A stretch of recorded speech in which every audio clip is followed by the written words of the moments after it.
I made a long rant on FiberFX and MotionBlur, but I'm gonna just make a new video and make a short rant.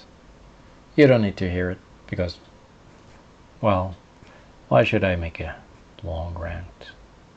It's not necessary.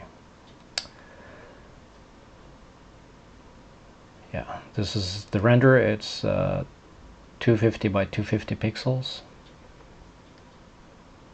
It's using the lowest render settings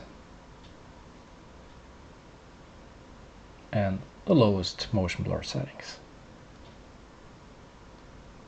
And it's FiberFX plus motion blur.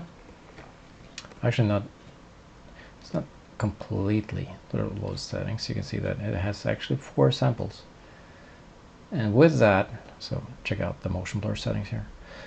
And so with that, it renders in 21 minutes. If I did this in Blender cycles, it would render in 21 seconds. So I'm just going to leave the video at that because there's nothing more to say. This is a rant in case someone didn't understand. Yeah. 21 minutes for that kind of quality.